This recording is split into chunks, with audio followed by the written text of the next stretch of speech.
All that he has said, all that he has commanded, will you do it? Deuteronomy 6. Yes.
Good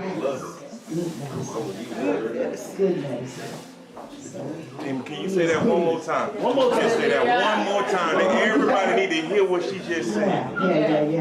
Yeah, COVID ain't got no place here. No. Unemployment ain't got no place here. Depression don't have no place here. Joy of the Yahuwah. Strength. I'm strong today.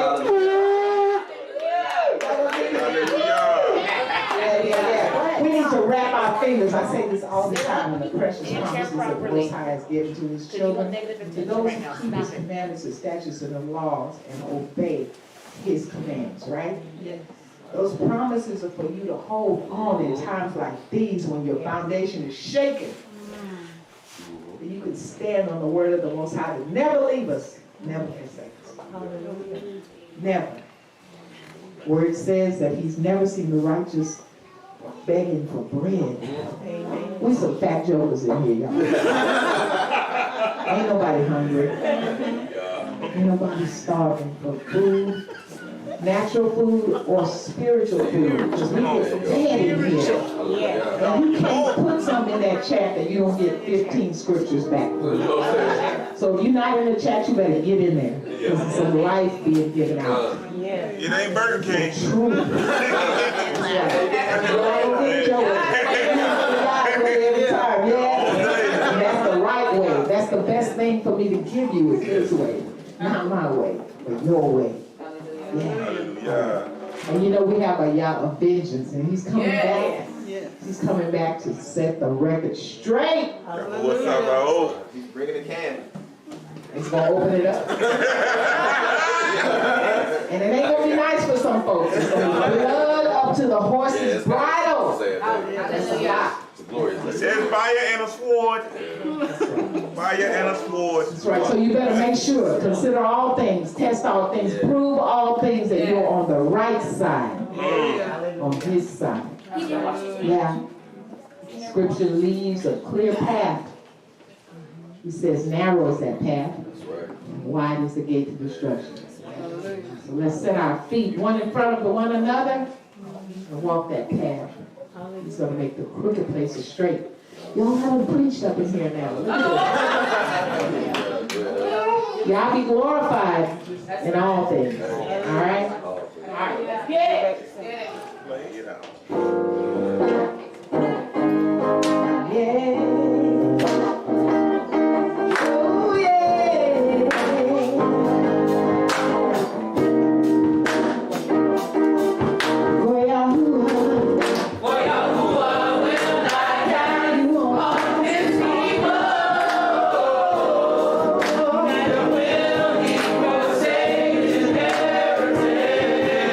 But the judgment's coming.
Hallelujah. Hallelujah.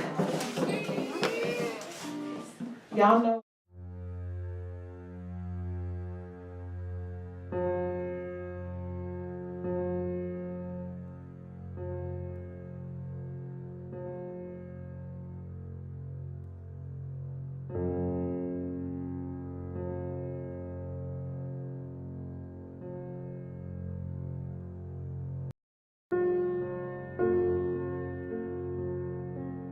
The same words as the Most High just restored us that much so that we are back to our original songs, praises.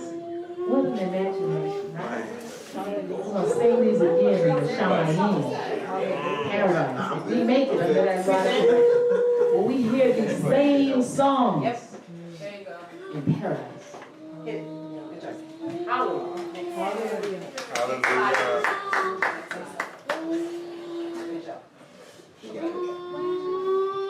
He's in Getting there, you getting there, man. Keep on training, bro. You getting there. You gonna pull it out.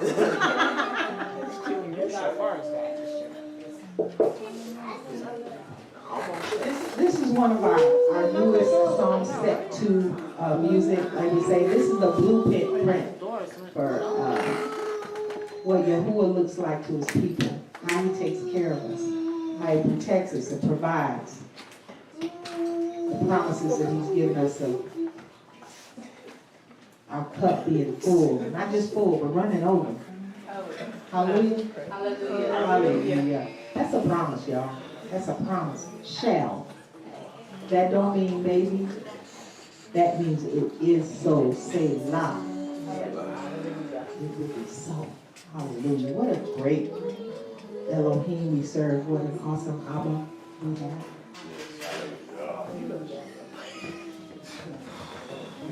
This one, y'all, is on my heart. Now, this is a new one, but I'm so in love with this.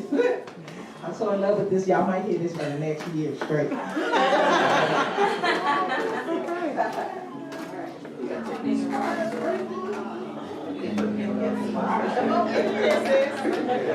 Ain't nothing like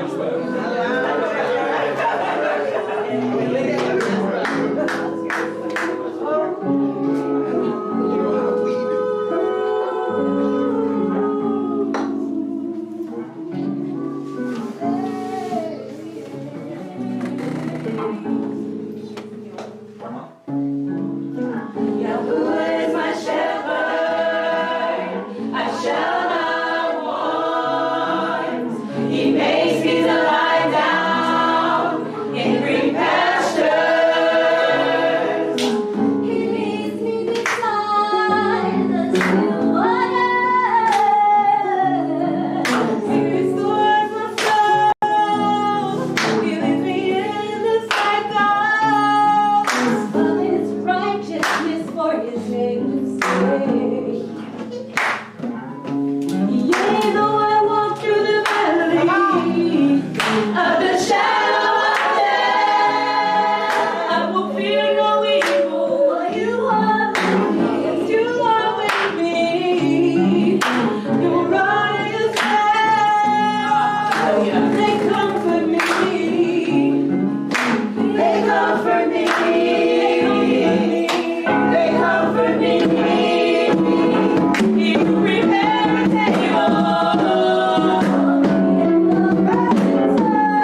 album like, Everything like you.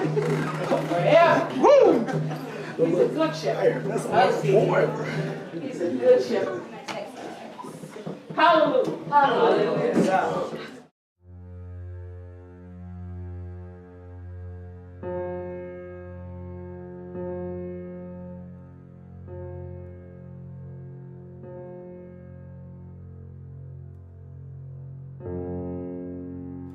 We came in together at the Bishop and kind of like tweaked it a little bit for us, changed her little song up for us.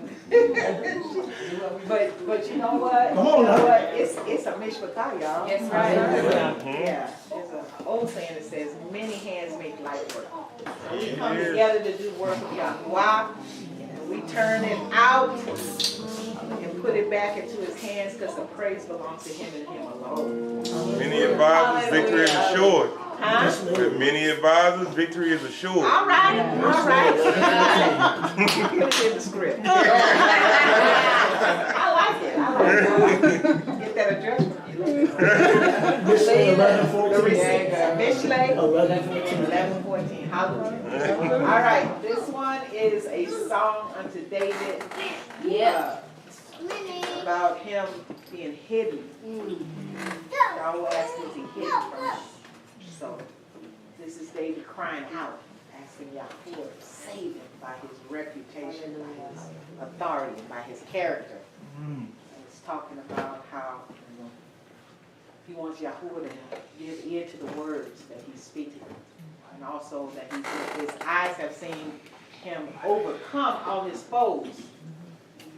So, that's our prayer today, Yahweh Elohim, save us by his authority, by his reputation, by his character, and we will see the triumph over our foes. Hallelujah. All right, let's get it. That's Jerry back there, y'all, plugging away. Beautiful melody to the Most High. All praise.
my daughter? Thank you, Elohim. Yeah. That's what you was practicing all this week. Jump in with the rest of the choir.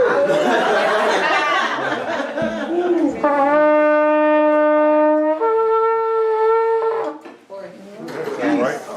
Let's try that again.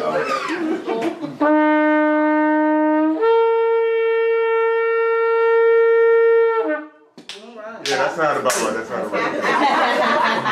Hallelujah. Yes. All right, son and nephew.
Hallelujah. We ready. Hallelujah.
Sit down. Yeah. Sit down.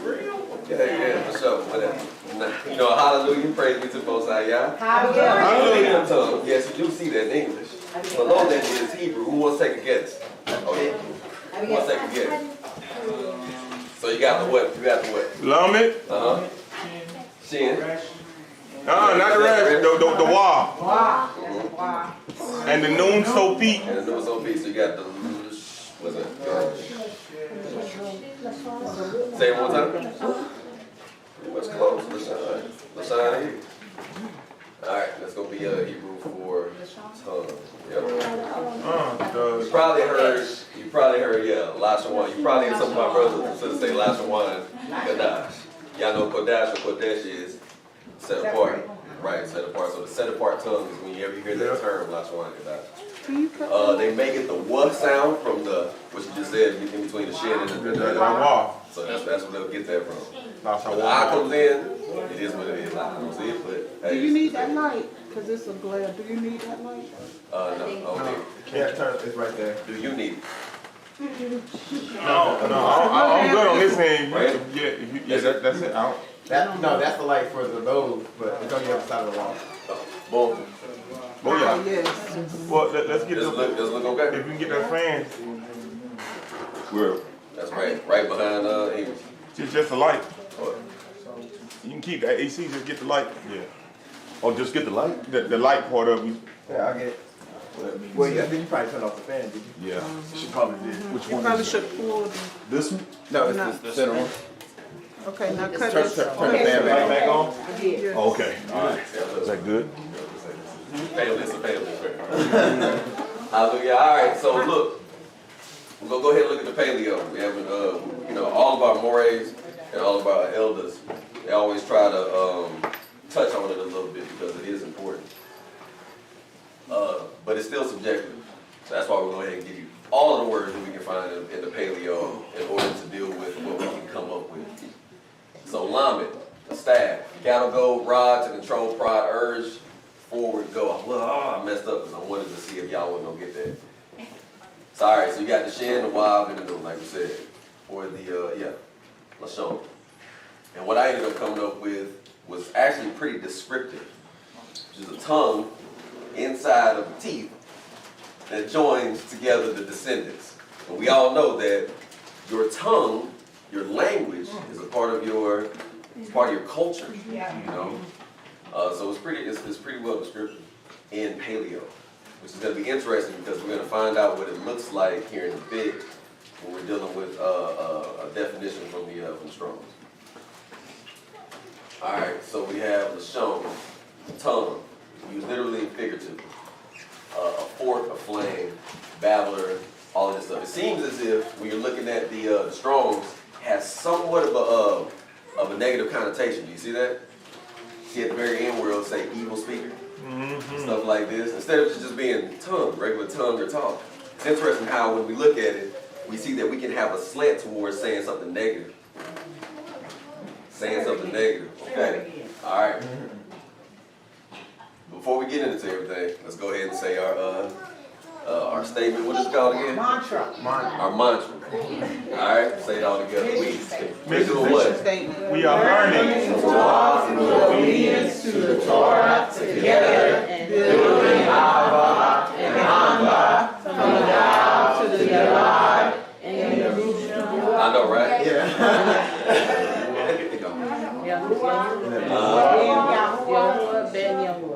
Ben Yahusha.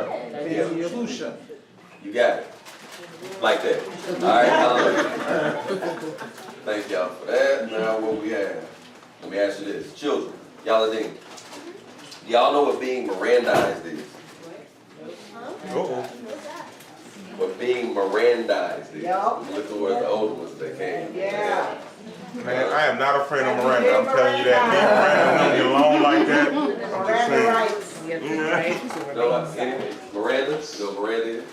You're being It's that Mirandized. girl that live on Commerce. Sound like it, right? So I guess we all gonna learn something.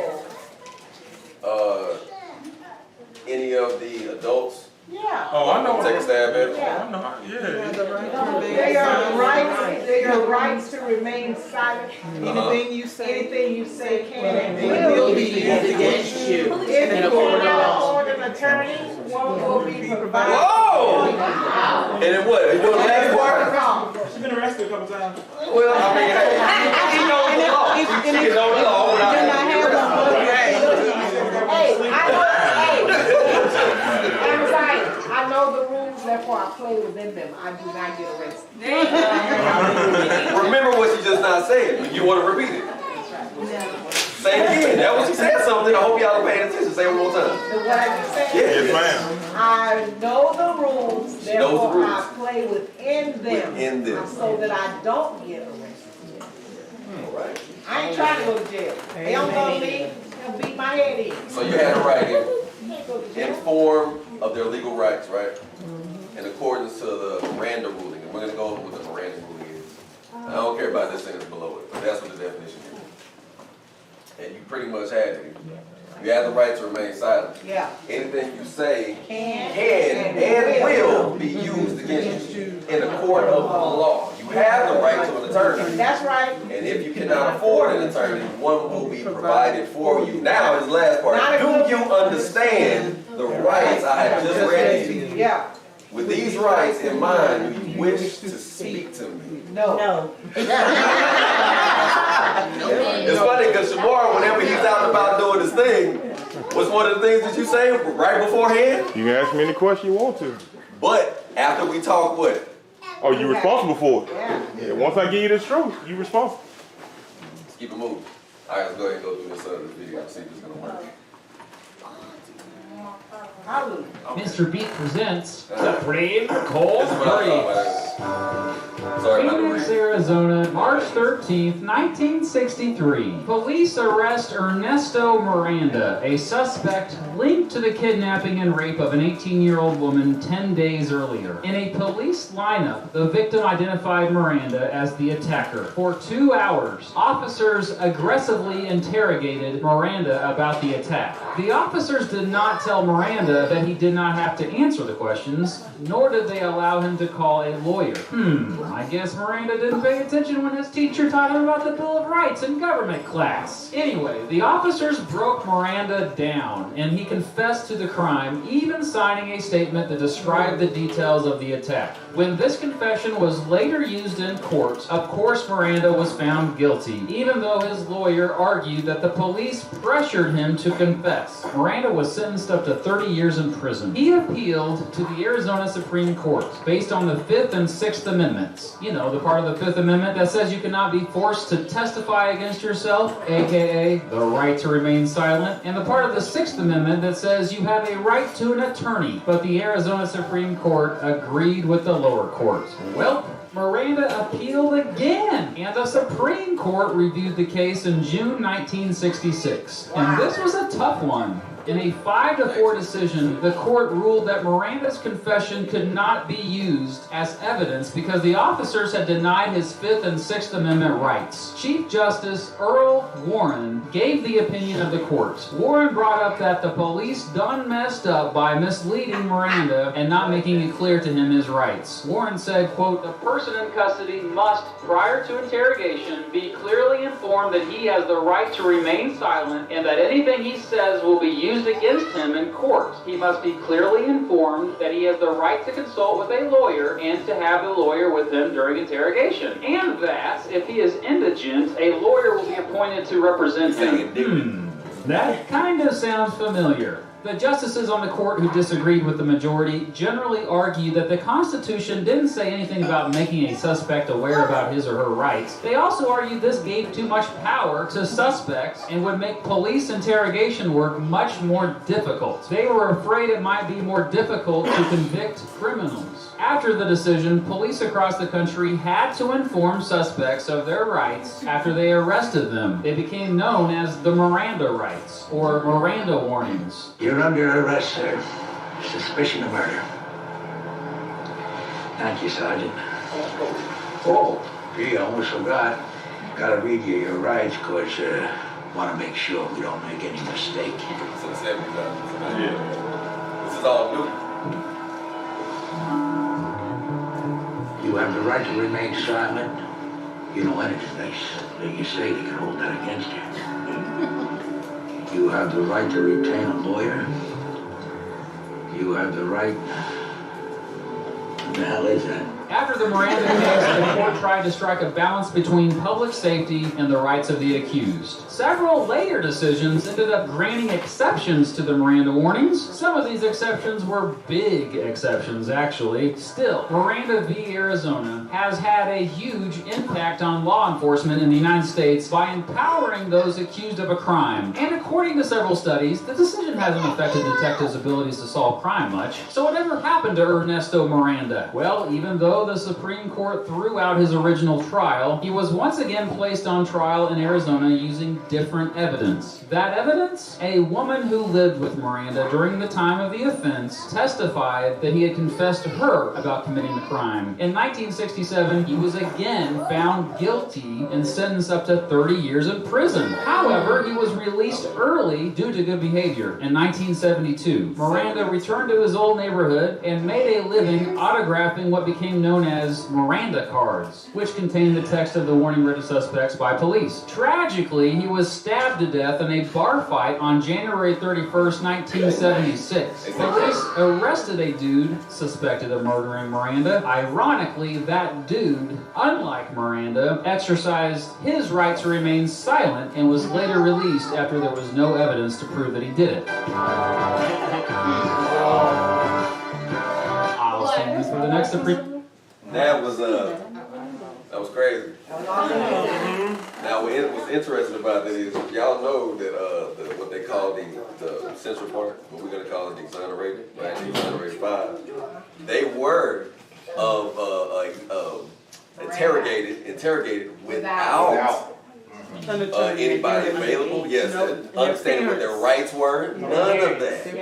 None of that. But just very interesting. I thought that was interesting. Now we're gonna use that. We're gonna use that as a jump off point. All right. Now today we're gonna try to get this. We will get these things answered. All right. Do you have the right to remain silent? Do you actually have the right to remain silent biblically? All right. Who said that? Okay. With what you say, can it be used? Yeah. So what you say? You said biblically. Right. Do you have the right? You have the right to remain silent biblically. We'll get to that. I love it. With what you say, can it be used against you? Yes. Oh, okay. Well, all right. We'll get to that. We'll see. And what did the master say concerning Lashan? Say it with me now. Say it with me. Lashan is in the power of the tongue. All right. The importance of, before we get into those questions, we're going to look at the importance of what? Say it with me. Lashan. All right. Mishlei 18:21. Mishlei is Proverbs. Thank y'all. I'll go ahead and read it. It says, death and life are in the power of the tongue, and they that love it shall eat the fruit thereof. Thank you, Maureen. Hamilton, I appreciate that. I know you had went over this at one point during. Yes, I know you did. All right, so I know that was brought back up to memory because of that lesson. And so we all know what death and we know what life is. Yeah. But let's look at the idea of what the power of your tongue can be. The power. I mean, what kind of power are we talking about? Let's see. In Hebraic, the Hebraic term is yad. Yad. It's just the what? Yod and the Dalet. Appreciate it. Well, I know you know Yod. I just think about it. That's crazy. It is. All right. Yad. And what we have in the paleo is a hand. See, I did it this time. Close or closing upon, to work, a deed done, a finished work. Dalet, a door, a pathway, a way of life, movement. Now, this is where it's going to get interesting. Come on. A hand of movement for power. And this is going to relate to tongue here in a second, because now it talks about the power of your tongue. Now, you've heard the term sticks and stones. Break my mouth, but your words will never hurt me. That's a lie. But it's a lie. It's the power of the tongue. Literally, it's like a closed hand, closing upon, and a door or movement. So no, when you're dealing with the power of your tongue, you're actually dealing with knocking somebody out. We wouldn't have these professions of psychology, talk therapy, all of this stuff, if it wasn't important. And Hebraically, we understood that. That's the crazy part about it. Anyway, all right. So now the Strong's actually agrees with the Paleo, which is mind blowing.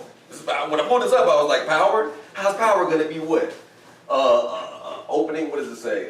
In a great variety, but both literally and figurative, proximity, able and armholes, extra.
Yeah, thank you. Thank y'all for Back to your regularly scheduled programming. yes.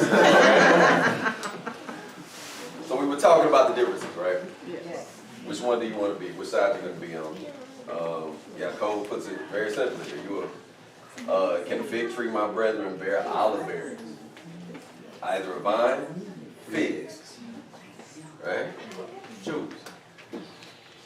All right, now, what kind of blew me away was the idea of the small helm. Yeah. That was that part that I highlighted, or put in bold. And I wanted to look a little bit further and find out what the deal was with a small helm. And obviously, you look into some other versions, and it would call it like a rudder, or something of that nature, right?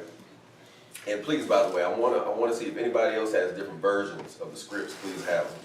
ESV and ASV, KJV. And some of them translate pretty well. So let's get into the theory of steering. The shit.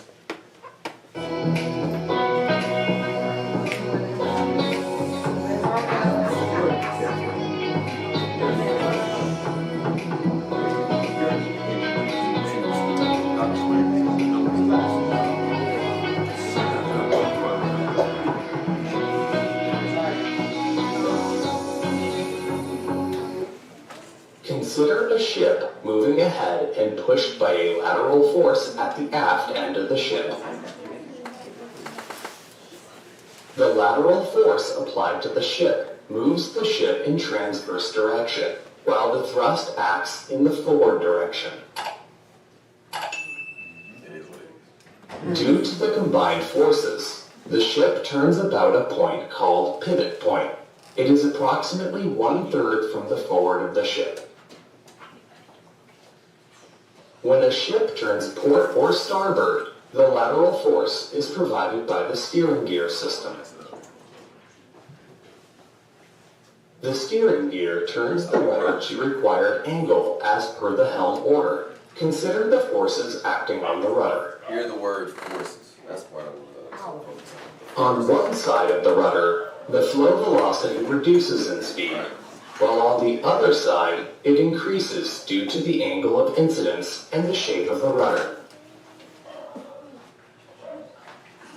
The decrease in flow velocity increases the pressure, and the increase in flow velocity decreases the pressure. A force F is produced due to the high and low pressure regions generated by the water flow. The total force generated acts at a point on rudder called center of effort. Center of effort. We'll keep it moving. I'm just going to leave here for a second, that way we can kind of get an idea where we're trying to go. Stick with it.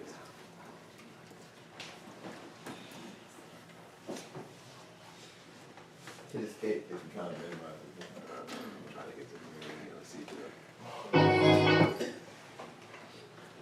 it'll pick up now. No.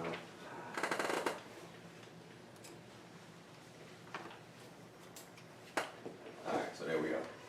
Now, one of the things I wanted to bring up, I know this probably gonna have him zoned in for a second, is that helm and the force.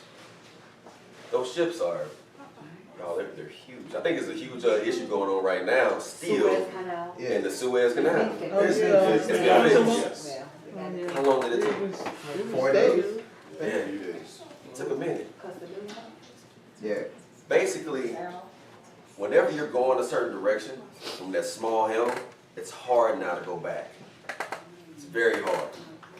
Now, it's possible, but it's very hard. The force is on another level. So I wanted to make sure that that's what our tongues are doing, at least from what we see in the script. Yeah. I said it can happen. You can turn back. It's no problem. But repenting or trying to do the right thing, it's hard. Yeah. It's not easy. But it's possible. Yes, ma'am. Is that kind of like, so if I'm a child, right, and so I have the instructions.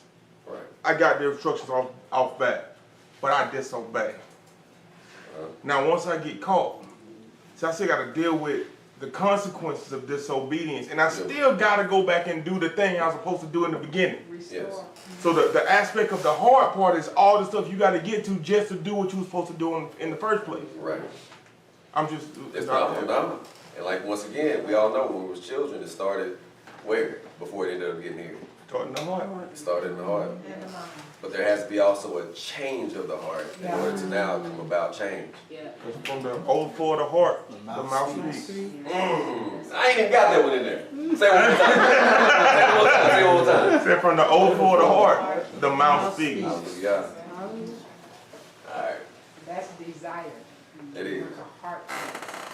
So now we'll go ahead and get into the to the questions. All right. Let's get it. Do you have the right? I heard some different answers, which is cool. I love that. Let's see what the script say.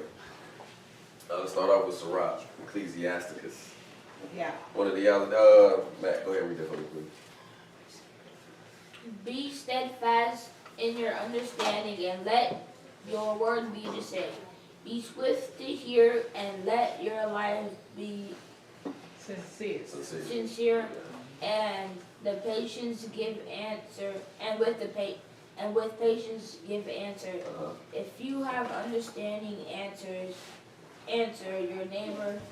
If not, lay your hand upon your mouth. Yeah. Honor the shame is in talk, and the tongue of a man is his fault. That's Sirach.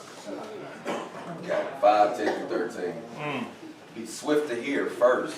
And it says now it gives patience. Patience, give an answer.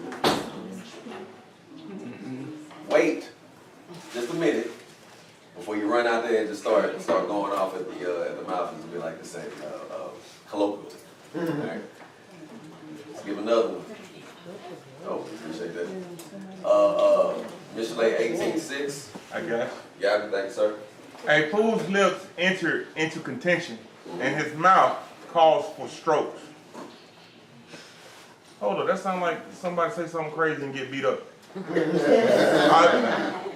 So, this is the context of where we're trying to go. I appreciate that. Still in the same chapter. Go ahead and finish it up, sir. 12 to 15. Before destruction, the heart of man is haughty, and before honor is humility. Repeat that one more time, please. Before the destruction of the heart of man is haughty, and before honor is humility. He that answers a matter before he hears it. Whoo! Oh, snap. So, he that answers a matter before he hears it, it is folly and shame unto him.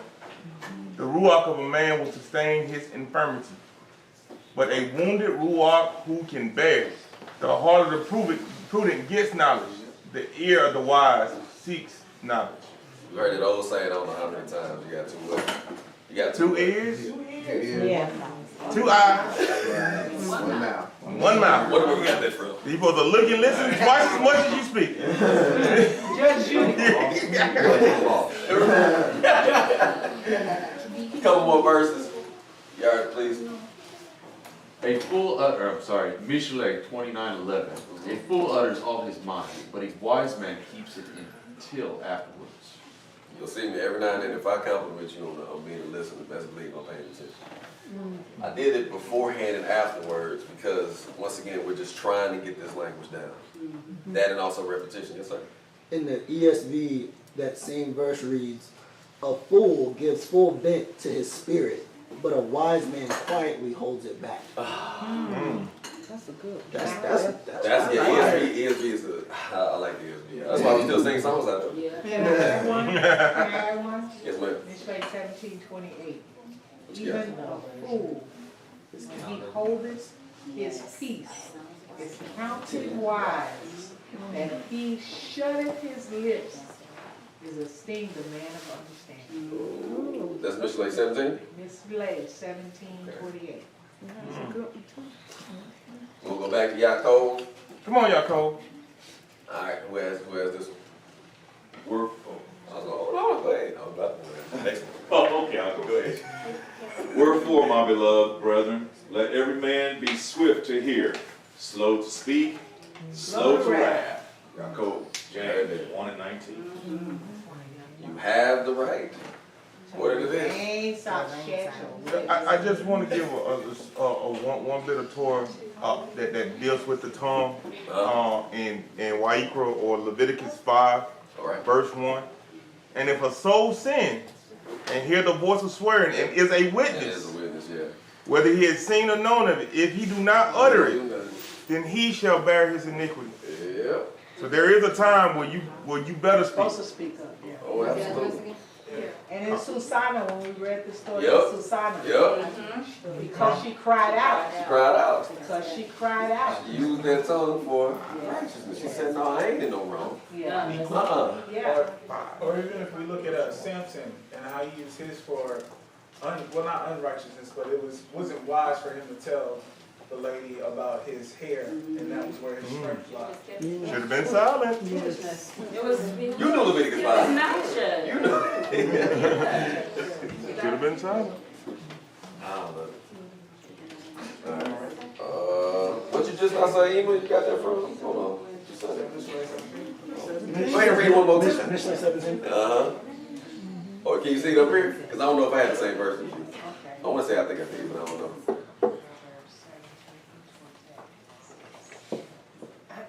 He had 27 and 28. Oh, okay. She had it. Okay, all right. What's it? No, it was 26, wasn't it? She was 26, right? Yeah, it was 26. We'll give you. All right, so it says. I read 28. Read 28? Okay. All right, I just want to know what it says. Yeah. All right. He Read that up. has knowledge, spare his words, and a man of understanding is of an excellent ruach. What's verse 27 saying yours? In the ESV? Whoever restrains his words has knowledge, and he who has a cool spirit is a man of understanding. A cool spirit. I kid you not. Hallelujah. You know what I'm saying? Nobody always maintain a secret. I ain't never heard nobody. Cool, calm, and collected. Cool. That's awesome. All right, we'll continue it on.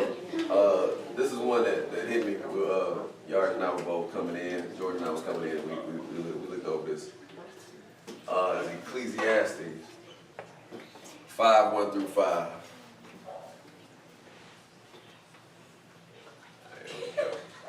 Okay, we want to read. Okay. Text it. Okay. Guard your foot when you go to the house of Elohim, and be more ready to hear. More ready. Than to give the sacrifice of fools, for they consider that they do evil. Consider not. Oh, not that they do evil. Yeah.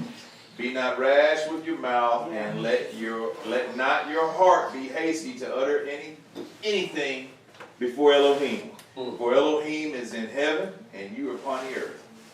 Therefore, let your words be few. For a dream comes through the multitude of business, and a fool's voice is known by a multitude of words. When you vow a vow unto Elohim, defer not to pay it, for he has no pleasure in fools. Pay that. I'm sorry. Go ahead. Okay. Pay that which you have vowed. Better is it that you should not vow than you should vow and not pay. So I know. Go ahead. I'll ask question first. Go ahead. Get on in there. So if I make a vow unto Yahuwah, if I make a vow to the Most High, I make this vow before Yah, and I just decide to change it, I can't?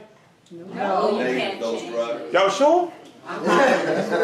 So, because if I understand, so I'm looking at that, so that means if I go, hey y'all, I'm gonna do this for you, before you and all these other people, whoever saw me, I'm making this promise before him. So I can't just go and say, oh my bad. Now your father of your house can disavow your vow if they hear it within a day. 24 hours, right? Yes. Not if you're a man.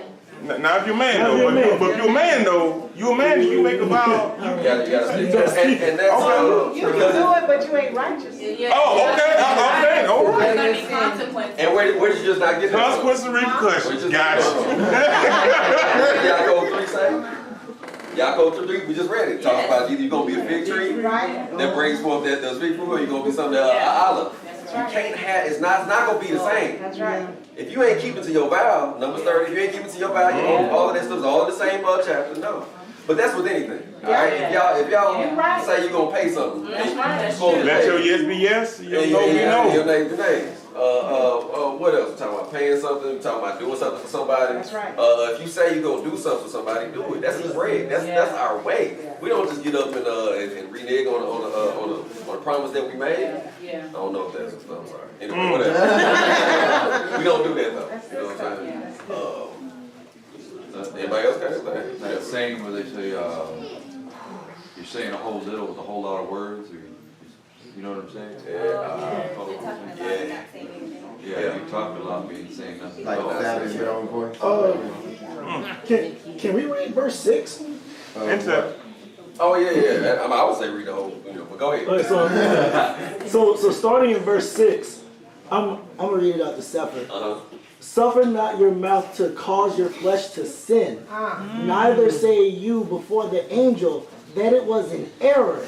Wherefore should Elohim be angry at your voice and destroy the work of your hands? Verse 7. For in the multitude of dreams and many words there are also diverse vanities, but fear Elohim. Yeah, you can be mad in your dreams. I didn't get it. It's a thing. It's a thing, y'all. You gotta make sure. And that goes back to Devarim 13. That goes back to Devarim 13, dealing with your dreams. You gotta make sure that whatever this is, it is exact, y'all. Because now I'm not saying I'm just only going based off of Deuteronomy 13. You have a dream, you have a dream. But if you believe in that script, then you're gonna be a little bit more. I just want to push one more verse, man. This whole chapter is banging, but if you see the oppression of the poor, violent perverting of judgment. Where you at? Verse 8. Okay. If you see the oppression of the poor, the violent perverting of judgment, injustice in province, marvel not at this matter. For he that is higher than the highest regards, and there be higher than they. That's right. Yeah. Our high don't match the Most High's high. Not even close. Nah. Not even close. And if we don't want to follow his ways, anyway, I ain't gonna go in there. Woe be. Yeah. All right, so that was one. Next one is gonna be with what is it? With what you say, can it be used against you, right? With what you say, can it be used against you? I think we all know the answer to that. But let's look into it. Alright, we're going to stay in Ecclesiastes. Let's go to chapter 12 this time. And we all know this one, but it's always good to hear it just one more time. I'll go ahead and get on this one. Let us hear the conclusion of the whole matter. Fear Elohim and guard his commandments. For this is the whole duty of man. But the other part that we don't necessarily always look into. For Elohim, this last part of it, shall bring every work into judgment with every secret thing, whether it be good or evil. Hallelujah. And in the NASB, that one reads, the conclusion, when all has been heard, is fear God and keep his commandments. Because this applies to every person. For God will bring every act to judgment, everything which is hidden, whether it is good or evil. What address? Yeah, wow. Now does that, can we back that up in other places? Absolutely. It's just that we love the Tanakh. So help me out here, y'all, with the Hebrew. Quarantine.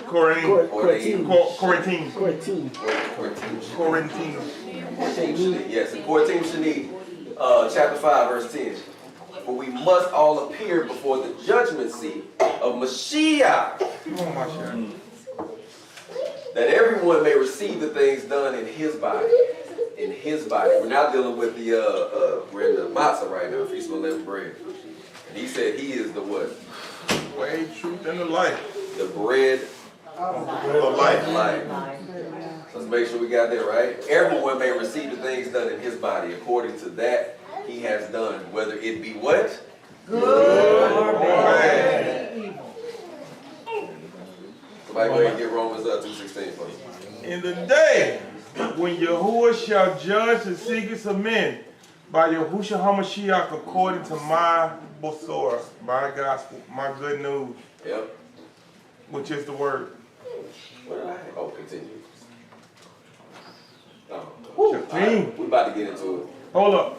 So 2:16. Oh yeah, judge the secrets of men. Okay, so it's still the same thing. We're still dealing with the secrets of what was done, like we see in Ecclesiastes or Koheleth 12. Dealing with the secrets.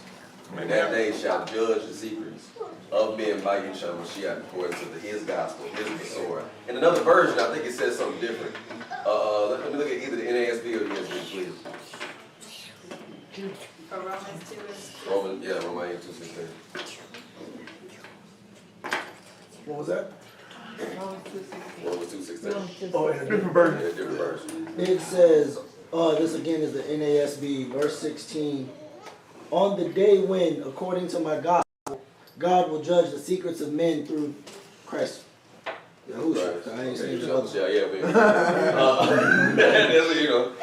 Who has, that was ESV or that was NASB? NASB. Okay. Yeah. I want to say in one version, go ahead. I got another verse that answers that question. Matthew 12:36. What's it say? Oh, no, hold on. Hold on to that. He said, I don't know. Yeah. He said, not that one. Third question. Third question. What does the master now say about the tongue? We'll get to that. Yeah. Okay. Absolutely. Appreciate it. Yes. All right, we'll keep it moving. Continuing, I think I have. Now let's go into a couple of different stories that we can find out of our scripts that deals with whether or not that these things can be used against you. Somebody get a show team 11. We're going to talk about Jephthah or Yephthah. You ever heard about him or no? Yes. All right. That's a hard. It is. Who got it? Because we're going to start at, I think, 29 and then go. I'd rather, go ahead. You got it? Speak it loud. Speak it loud. What verse? 29. Zero guy. Verse 29? Is that it? I think this is where it starts right there. It goes all the way down. Okay, verse 29 all the way down.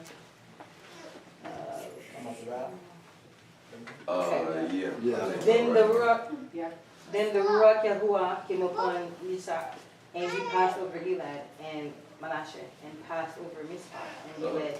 And from Mizpah of Gilead, he passed over unto the children of Ammon. And Yephthah vowed a vow unto Yahuwah and said, "He shall without fail deliver the children of Ammon into my hand. Deliver them children. Go ahead. Then it shall be that whatsoever comes forth of the doors of my house to meet me when I return in peace from the children of Ammon shall surely be Yahuwah's. And I will offer it upon an ascending smoke offering." So Yephthah passed over unto the children of Ammon to fight against them. And Yahuwah delivered them. What did he do? Delivered. He delivered That them. was part of the bargain. Yahuwah delivered them into his hands. And he smote them from our even till come to Minit, even 20 cities, and unto Abel, Karaim, with a very great slaughter. Thus the children of Ammon were subdued before the children of Yasharal. And Yephthah came to Mizpah unto his house, and behold, his daughter came out to meet him with trembles and with dances, and she was his daughter. She was his love. She was his Yahadah. Beside her, he had neither son nor daughter. Only child. Only child. And it came to pass, when he saw her, that he rent his clothes and said, "Alas, my daughter, you have brought me very low. You are one of them that trouble me, for I have opened my mouth unto El Yahuwah, and I cannot go back." And she said unto him, My father, if you have opened your mouth unto El Yahuwah, do to me according to that which has proceeded out of your mouth. Now, what does he say again? Oh man, y'all. What does he say We again? only seen that. What did he say? Oh no, we ain't What did heard she yet. I thought it was what she said already. Go That's ahead. what she That's said. what she Yeah. said. Yeah, okay. If you said, if you said it, keep your promise. Do it. She said, do whatever you said you were going to do. Sounds like So somebody got cold. This is the woman. Amen. Go ahead. Ooh-wee. For as much as Yahuwah has taken vengeance for you of your enemies, even of the children of Ammon. Then she said unto her father, let this thing be done for me. Let me alone 2 months, that I may go up and down upon the mountains, and bewail my virginity and my fellows. For he said, go, and he sent her away for 2 months. And she went with her companions, and bewailed her virginity upon the mountains. And it came to pass at the end of the 2 months, that she returned unto her father, who did with her according to his vow, which he had vowed. And she knew no man. And it was a custom in Yasharel, that the daughters of Yasharel went yearly to Lashan, the daughter of Yiftah, the Gileadite, 4 days in a year. Just let that breathe. Let the track breathe for a second. Yeah. See, if you, I guess, dealing with Yasher, you have the account, of course, it deals with Yitzhak right before Abraham was going to sacrifice him. And it talks about how, like, it's a bit of a different account than what we have in the Torah, but the Midrash Yasher, I call it. Talks about, you know, Yitzhak, like, basically fighting, wanted to make sure that he was going to take that sacrifice, you know what I'm saying, doing what he can. And we don't necessarily get that in the Torah, but we actually get that in the Bible dealing with Yephthah's daughter. I thought that was just very interesting, you know, that she had the kind of heart that Midrash Yasher talks about. What does be well mean? Go with it. You say it? All right, we got another one. Amaziah. Yes, ma'am. And how many times have we bargained with Yahuwah? If you just get me out of this mess. I will do. I'll do what you say. I'll live for you. I'll give my life. I'll do it. We saying you gotta uphold to it. Whatever that vow is, you gotta uphold to it. Anyway, all right. Let's go to Shemuel Rishon. Look, y'all got a whole book. 31, and let's read just the first 6 verses, please. Well, and I need somebody to speak loud, because we're going to read the first part, and then we'll go to the other part. I get you. Read with your outside voice. I got you. Now, the Philistine fought against Yasharel, and the men of Yasharel fled from before the Philistine and fell down slain at Mount Gilboa. And the Philistine followed hard upon Shaul and upon his sons. And the Philistine slew Jonathan and Abinadab and Malchishua, Shaul's sons. And the battle went sore against Shaul, and the archers hit him, and he was sore wounded of the archers. Then said Shaul unto his armor-bearer, draw your sword and thrust me through wherewith, lest these uncircumcised come and thrust me through and abuse me. But his armor-bearer would not, for he was sore afraid. Therefore Shaul took a sword and fell upon it. Then his armor-bearer saw that Shaul was dead, and he likewise fell upon his sword and died with him. So Shaul died and his 3 sons and his armor-bearer, all his men, that same day. That same together. day, verse 6? Or no? That's verse 6? That's verse 6. So interesting, right? Y'all picking up what he putting down? Basically, Jonathan died. Then that was obviously Shaul's son. Everybody's been doing this last battle in 1 Samuel. And his armor bearer was like, look, man, I ain't about to I can't do it. I can't murder no king. I can't murder you. You know what I'm saying? So so he was like, go ahead and set up the sword. I'll take it, because I ain't about to get set up to be basically tortured with these other nations. Right. I mean, you know what I'm saying? They was gonna take him and probably do some stuff that we see today. You know. So go ahead and take me out, right? Do CIA what's a little thing, little pellet.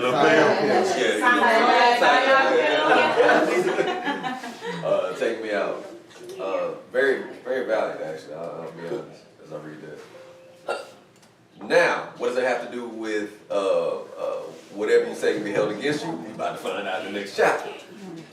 Just the first few verses. You might read it, and I'll figure where to stop it. And second Samuel, next chapter, or second book.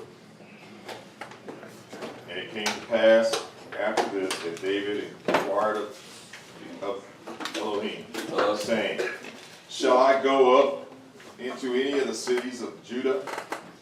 And Elohim said unto him, go up. And David said, whither shall I go up? And he said, unto Hebron.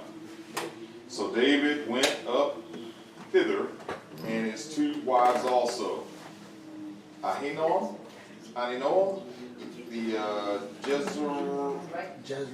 Jezreelites, and Abigail, Nabal's wife, the Carmelite. And his men that were with him did David bring up, every man with his household, and they dwelt in the cities of Hebron. And the men of Judah, and there they anointed David king over the house of Judah. And they told David, saying that the men of Jabelzeged were they buried Saul. And David sent messengers unto the men of Jabelzeged. Am I saying that right? Yeah, what verse you in? 5. Okay. Keep going? Yeah, verse 5. Okay. Then David said to him, right, from where do you come? Is that where we at? Yeah. 2 Samuel, okay. chapter 1. Yeah, go ahead. Verse 5. Verse 5. Verse 5. And said unto them, blessed be you of Yahuwah, that ye have shewed this kindness unto your Elohim, even unto Shaul, and have buried him. Go to 6. Yeah. And now Elohim shew kindness and truth unto you, and I also will requite you. What verse you reading now?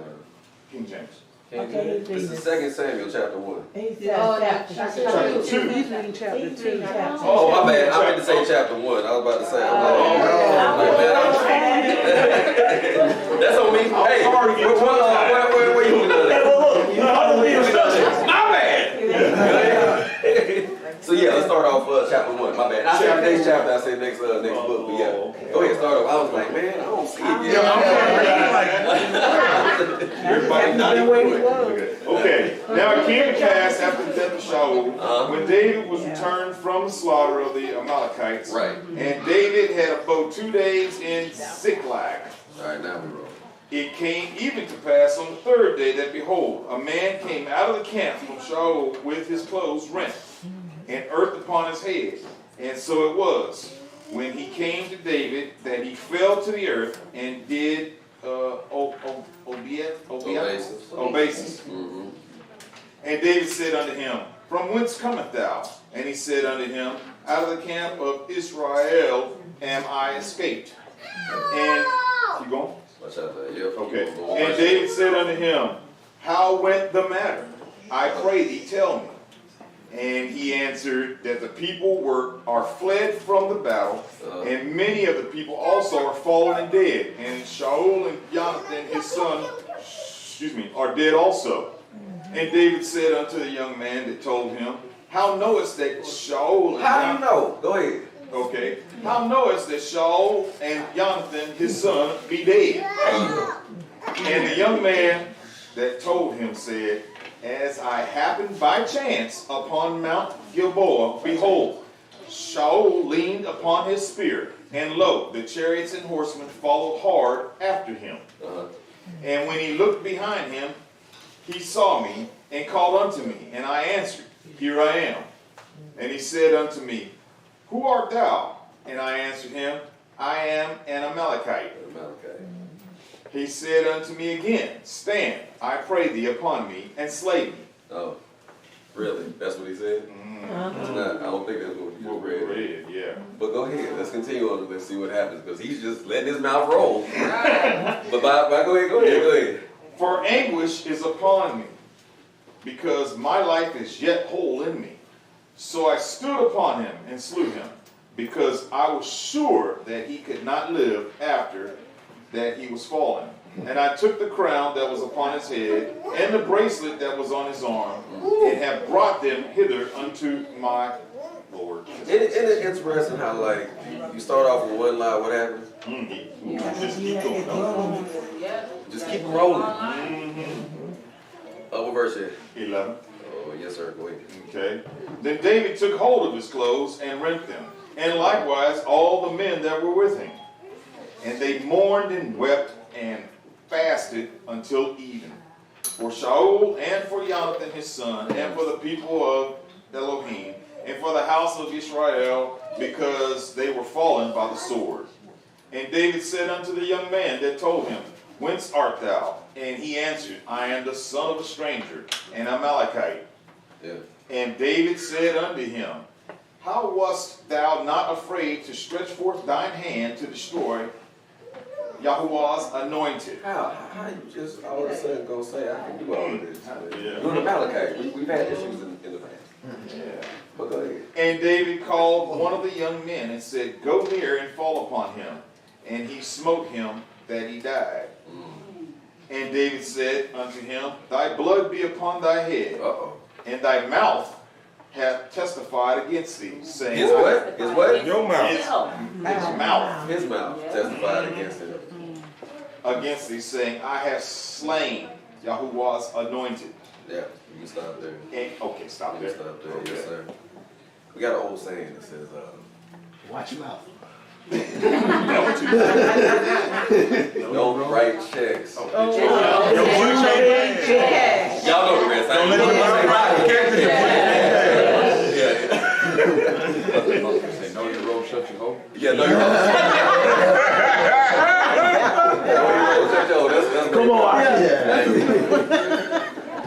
Gotta go to tomorrow's point. We do have a bunch of situations in the Torah where you can read. I just felt like it was cool to read that because you get that verbatim type of story. But you also have it in the Torah, dealing with Korah's rebellion, children when they was in Meribah, children Yasharat complaining in Midbar 11. You got Miriam talking with you.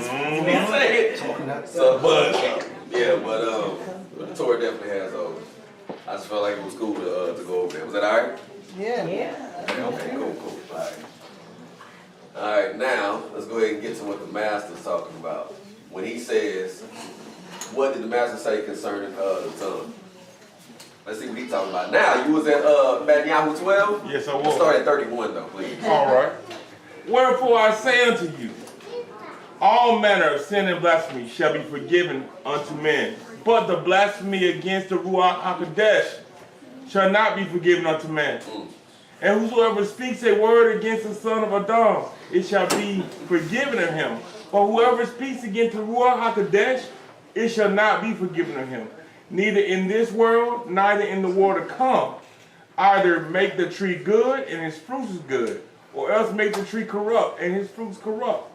For the tree is known by his fruit. That's what we just talked about it, y'all.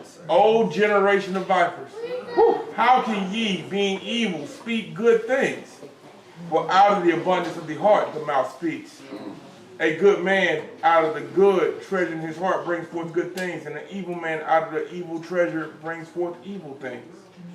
But I say unto you, that every idle word that a man shall speak, they shall give account thereof in the day of judgment. Even he's agreeing. Yeah.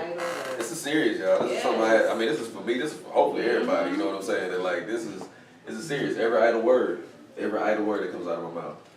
And once again, we see the same narrative. You're gonna do something good, your heart brings forth good things. Obviously that's a beautiful thing. But an evil man out of every treasure brings forth evil things. You gotta make a choice. What's your choice? We have a couple more, maybe. Let's see. Matthew 5:22. Naomi, please. But I say unto you that whosoever is angry with his brother without a cause shall be in danger of the judgment. And whosoever shall say to his brother, Raka, shall be in danger of the council. But But whosoever shall say, You fool, shall be in danger of the fire of Gehenna. Yep, yeah, you know. That's what the master says. That's what Mashiach is saying. You say Rakai, you say, oh fool, brother, you got, suppose that this man has wisdom, these people have wisdom, they're bringing something to you, but if you saying fool, what does Mashiach say? You better be in danger. You shall be in danger of the council. Whosoever shall say fool, you shall be in danger of fire of Gehenna. I think when I looked it up one time, it talked about Gehenna used to be like a place where you would make like unworthy sacrifice. It's crazy. You make unworthy sacrifice to other Elohim. You saying something bad about your brother right there. Everlasting punishment. Yeah. Is what it says. Everlasting punishment. Yeah, that's what the history someone said. I take his words very seriously. Yeah, I take his words very seriously. I'm pretty sure everybody. All right. Oh, I got some more Mashiach words. Oh, I was at the close. So John 12:47. So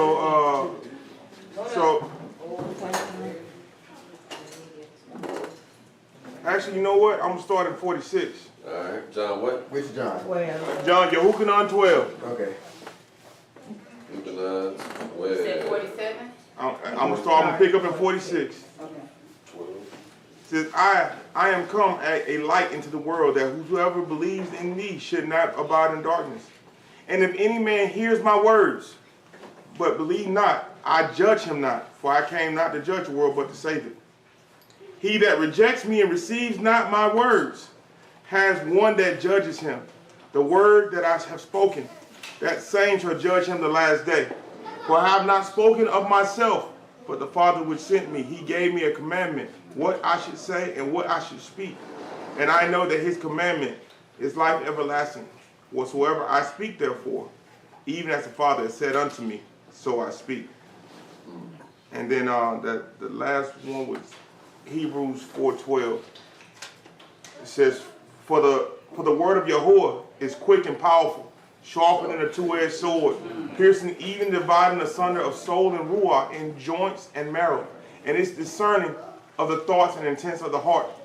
Neither is there any creature that is not manifest in his sight, but all things are naked and open unto the eyes of him of whom we have to give account. They have to give an account. This is why I wanted y'all to still remember the idea of what you brought out with Hebrews 10:26. Just continuously have that in your mind, because you say one thing, but once you given now over to, once you knowingly given over to something else, now you're dealing with Hebrews 10:26, and once you knowingly do it, you just brought out with the script. John 12. That's it. It's a wrap. Once you know what you've done, that's it. You reject my sayings, you judged. This is some hard stuff I gotta deal with too. You know what I'm saying? So, all right. So, what in closing, right? What can we take away from it? I think I got maybe a couple scripts. Keep for Rishon, 1 Peter 3. It says, Likewise, ye women, be in subjection to your own men, that if any obey not the word, they also may without the word be won by the conversation of the women, while they behold your chaste conversation coupled with fear, whose adorning let it not be that outward adorning of plaiting the hair and of wearing gold, or of putting on an apparel. What is somebody else's version? Who has KJV? I think I got all of this out of the seven. Or the ESV, because there's something in there about conversation that I wanted to see if I can get it out. I had it in my mind, but I can't think of it. I'm gonna pull the ESV here in just I a got second. King James right here. Please, sir. So KJV has, Likewise, ye wives, in subjection to your own husbands, that if any obey not the word, they also may be, without the word, be won by the conversation of the wives, while they behold your chaste conversation coupled with fear, whose adorning let it not be that outward adorning of plaiting of the hair, or wearing of gold, or putting on the apparel. Okay, I just needed to hear it again, never mind. So we see it here at the beginning, that if anyone, they don't even now obey the word, so they're not even obeying the word of the Most High, but now they're going to look into who you are, what the word is within you. You get what I'm saying? Hopefully, so they're not paying attention to the tongue and what the word of the Most High is saying, but they will now start paying attention to what the Most High says in you. The ESV kind of Losing reads it a little better, I guess. Yeah. It says, likewise, wives, be subject to your own husbands, so that even if some do not obey the word, they may be won without a word by the conduct of their wives, when they see your respectful and pure conduct. Do not let the adorning be external, the braiding of hair and the putting on of gold jewelry or the clothing you wear. Yes. And can I wrap it in forward? But let your adorning be the hidden person of the heart with the imperishable beauty of a gentle and quiet spirit, which in God's sight is very precious. And remember, the idea of you being who you are, it's not just only for the women. Yes, this is directed to them, but like people are paying attention to your nonverbals, y'all. Yes. They're paying attention to that all the time. Or they're paying attention just to who you are in your conversation.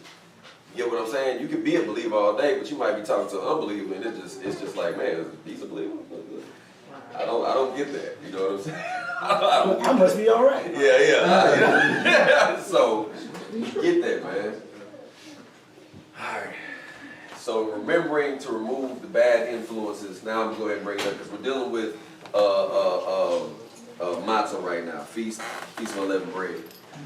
And one of the things that we can look at when we're dealing with leaven is we can also look at the idea of it being an attribute of influence. Yes. We actually learned that last year. You know what I'm saying? That we looked at it as also being an attribute of influence. Leaven is. And Mashiach definitely kind of tries to bring that point home of this verse. And remember to remove the bad influences in your life. Remember that. Remember what the master teaches if you keep your mind on the Shamayim. And he says this. Another parable spoke unto them. He says, the kingdom of Yahuwah is like unto leaven. The kingdom of Yahuwah is like unto leaven. Which a woman took and hid in 3 measures of meal till the whole was leavened. Because when y'all are going wherever y'all are going in life, doesn't matter where you are, you're bringing the kingdom. Yeah. You're bringing the kingdom of Yahuwah. Go ahead. My dad has told me this like a lot of times. A lot of times that your teeth or that your tongue is like a letter. And you have friends, which are the currents, which currents help you move wherever you want. All right. So pretty much the current can move anywhere. You can go on the right path, the wrong path, or you can completely go off of it. Oh, thank you. Your father's told you well. I'm being serious. Your father's told you well. That's a good one. So yeah, it says, another parable spoke he unto them. The kingdom of Yahweh is like unto leaven, right?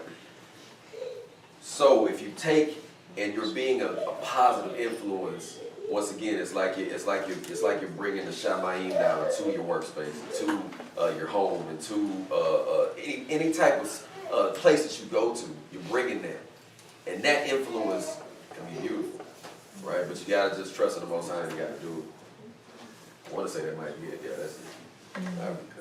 So one last thing, and we've been talking about Lashan the whole time. Lashan, yeah. the tongue.